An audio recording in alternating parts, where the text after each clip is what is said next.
Behaviourism as a learning theory, much like the other learning theories, was born out of psychology.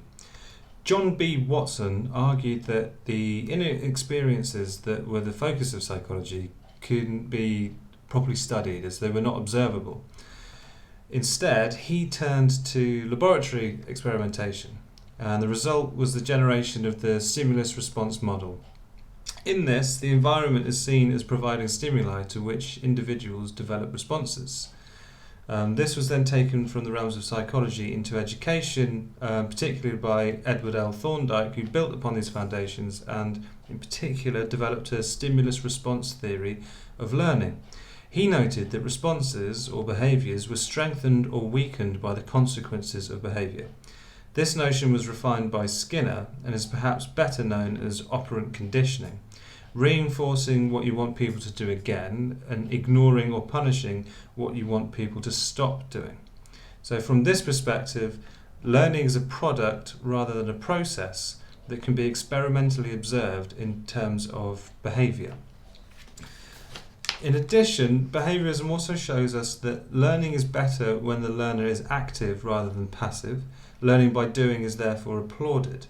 Frequent practice and practice in varied contexts is necessary for learning to take place, and skills are not acquired without frequent practice.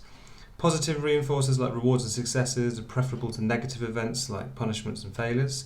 And those who look to behaviourism and teach will generally frame their activities by behavioural objectives, such as by the end of this session, participants will be able to, and so on. So the top things to take away from behaviourism for your teaching practice are to utilise positive reinforcement, to manage the environment, so that's including the layout of the space that you're in, how you arrange the seating, where you stand, and how you use your body within that space, and any other artefacts or equipment that might be useful within that context. To think about your intended learning outcomes and to use those, and to be clear about your expectations. Main criticisms of behaviourism is the fact that it treats the mind as a black box that cannot be directly understood, so it does miss a lot of complexity.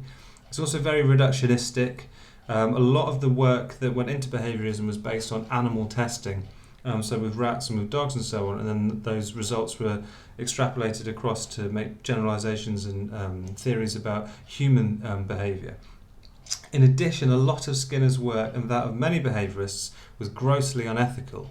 And in response to the influence of behaviourism, a lot of the other teaching and learning theories that we're going to look at came to be.